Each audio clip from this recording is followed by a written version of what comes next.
देखिए, आज मथुरा के अंदर हम लोग एकत्रित हुए हैं और पिछली वर्ष भी हम लोग मथुरा आए थे।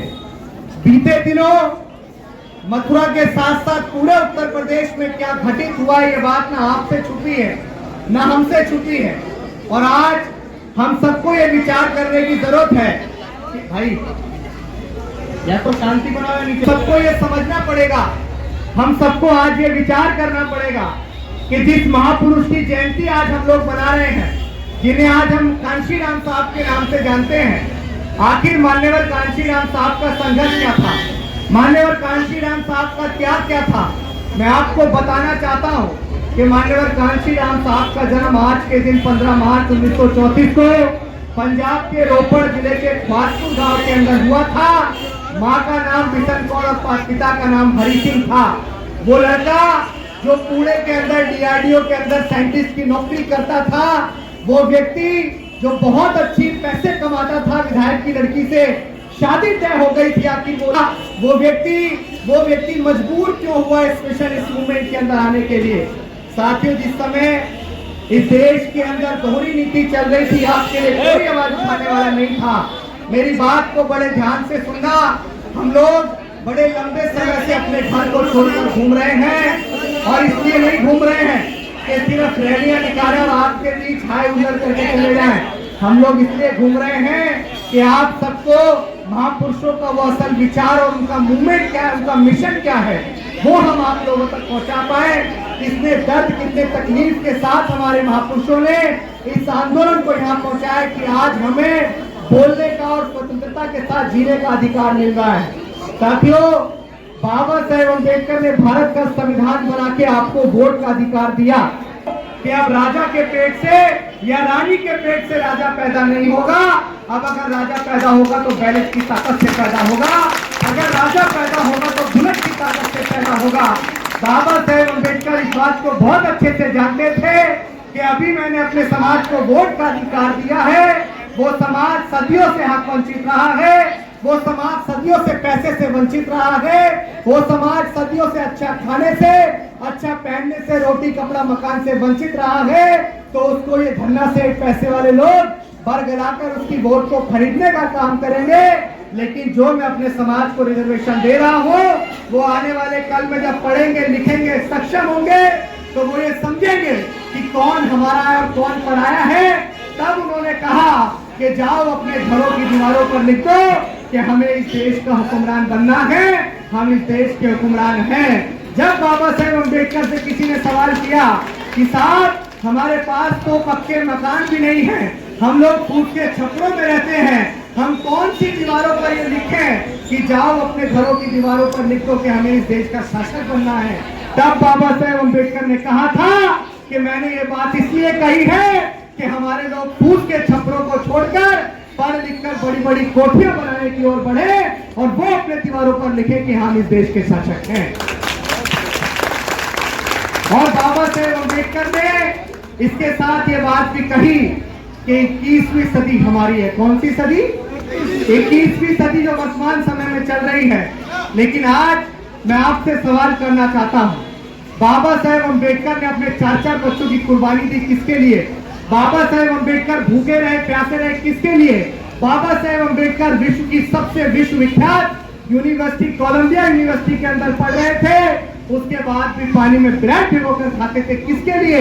अगर मैं आज इस बात को बोलूं तो शायद वो आप सबके लिए इस तरह का त्याग और समर्पण कर रहे थे। उनका बच्चा मरा पड़ा था, लेकिन वो उस बच्चे को लांघकर गोलमेज सम्मेलन के लिए गए आपके अधिकारों के लिए, ताकि हमारे लाखों करोड़ों बच्चे मरे रहते न हो। और आज इस बात को हम चीख कर कहते हैं कि आज जो अभिषेक धार रहा है वो अभिषेक नहीं धार रहा है। बाबा साहेब अम्बेडकर ने जिन बच्चों की कुर्बानी दी थी वो बच्चे आज अभिषेक के रूप में धार रहे हैं, क्योंकि बाबा साहेब अम्बेडकर ने त्याग करने का मौका दिया है। मैं आज आप सभी साथियों से कहना चाहता हूँ कि अगर आज अपने ऊपर होने वाले शोषण को रोकना चाहते हो, अगर आज अपने बहन बेटियों के ऊपर होने वाले शोषण को रोकना चाहते हो, अगर आज आप ये चाहते हो कि आज देखिए ना कितनी दशा बुरी हो गई है, जिस मथुरा के अंदर हम खड़े हैं, यहाँ समाज की आबादी कम नहीं है, लेकिन फिर भी हमारे ही दूसरे भाई के द्वारा हमारे समाज की बहनों की बारातें रोकी जाती हैं, हमें कहीं मूछे रखने पे मार दिया जाता है, हमें कहीं पानी का मटका छूने पे मार दिया जाता है। अगर ये दृश्य आगे हमारे नेता अलग अलग पार्टी संगठनों में बिखरे हुए हैं, जिनके लिए मैं रोज घूमता हूँ, रोज अपने परिवार को और मैं इस बात को कहता हूँ कि हमारे समाज के नेताओं को एकजुट होना चाहिए। जो नेता एकजुट नहीं होता है, इसका मतलब वो इनडायरेक्टली बीजेपी को सपोर्ट कर रहा है, क्योंकि अगर एकजुट होकर चुनाव लड़ेंगे तब हमारे समाज के लोग सांसद और विधानसभा के अंदर पहुंचेंगे। मैं आप सभी से निवेदन करना चाहूंगा कि ये आंदोलन आप सबसे चीख चीख कर मांग कर रहा है कि आज माननीय कांशी राम साहब की जयंती है और माननीय कांशी राम साहब ने अपना घर परिवार छोड़कर आजीवन अविवाहित भैया जो समाज मथुरा के अंदर हो रहा है वो पूरे देश के अंदर होगा और आप उस शोषण को नहीं रोक पाओगे। मेरे नौजवान साथियों, तालियां बजाने से काम नहीं चलेगा। जिस बात को मैं कह रहा हूँ उस बात को अपने घर घर में उतारने से काम चलेगा। कितने लोग जानते हैं आज मुझे अपने घर को छोड़े 8 महीने से ज्यादा हो चुके हैं और 28 महीने के लिए अभिषेक संकल्पित है कि मैं अपने घर नहीं जाऊंगा। अरे मान्यवर कांशी राम साहब ने अपना घर छोड़ा, उनके पिताजी की डेथ हो गई और उन्होंने कहा नहीं मैं घर नहीं जाऊंगा, ये समाज ही मेरा घर है। अगर उन महापुरुषों के त्याग को आज बचाना चाहते हो तो हमें देश की सत्ता की ओर अग्रसर होना पड़ेगा और हमें देश की सत्ता की ओर अगर अग्रसर होना है तो भाई हमें इन दोनों नेताओं को एकजुट करना पड़ेगा। आज पूरे देश के अंदर एक प्रोपेगेंडा चलाया जा रहा है कि अभिषेक का बहुजन जागो मार्च कहां घूम रहा है। कभी किसी ने ये सोचने का प्रयास किया है कि बिना पार्टी, बिना संगठन, बिना किसी नेता के सपोर्ट के एक नौजवान साथी किन दुख तकलीफ मुसीबतों के साथ इस मार्च को निकाल के चल रहा होगा।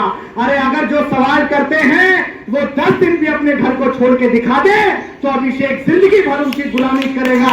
मेरे को 8 महीने हो गए हैं, मैं अपने घर नहीं गया हूं और इसलिए नहीं गया हूं क्योंकि आने वाले कल में मैं अपने समाज का प्रधानमंत्री देखना चाहता हूं और जब तक हम लोग अपना प्राइम मिनिस्टर नहीं बनाएंगे तब तक हमारे ऊपर होने वाला शोषण नहीं रुकेगा। आज मैं अपने समाज के मीडिया बंधुओं से कहना चाहता हूं कि मेरे भाई, आज आप किसी एक नेता, किसी एक पार्टी के प्रचार प्रसार में लगे होंगे, उनका समर्थन करने में लगे होंगे, लेकिन मैं आपको बता दूं जिस लोकतंत्र के चौथे स्तंभ के साथ आप चल रहे हैं, अगर सरकारें आपकी नहीं बनी तो संविधान नहीं बचेगा और संविधान नहीं बचेगा तो लोकतंत्र नहीं बचेगा और जब लोकतंत्र नहीं बचेगा तो चौथा स्तंभ वो मीडिया भी नहीं बचेगी।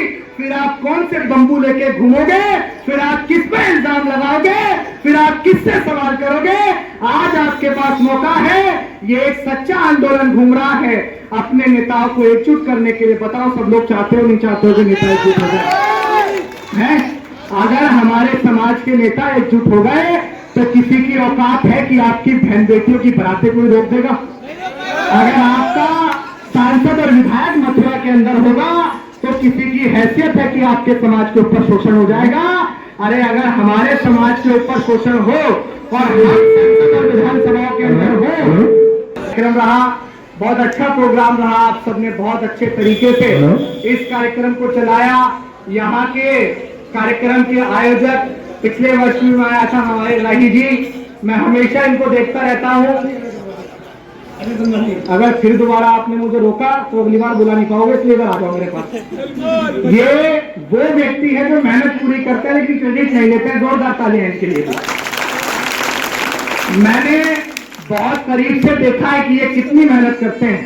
हालांकि सनवाल जी से मेरी पहली मुलाकात हुई है, ये कह रहे थे कि वो वाल्मीकि समाज से हैं, ये बहुजन समाज से हैं और हमारे समाज का हिस्सा है और हम सब लोगों की लड़ाई एक है। हम सब लोगों को एकजुट होकर इस मूवमेंट को, इस मिशन को आगे बढ़ाना है।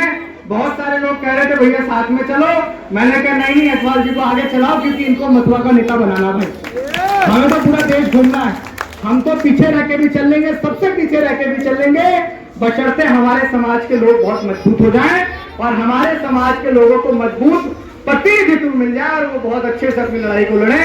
तो आप सबका बहुत बहुत धन्यवाद। यहाँ के तमाम लोगों का एक लाइन में किसी एक का नाम ना लेते हुए लेके अध्यक्ष से और निचले तबके के कार्यकर्ता तक जिन्होंने इस प्रोग्राम को सफल करने में अपनी पूरी मेहनत ली है, उन तमाम लोगों का बहुत बहुत धन्यवाद और साधुवाद। बहुत बहुत आभार साथियों, शुक्रिया।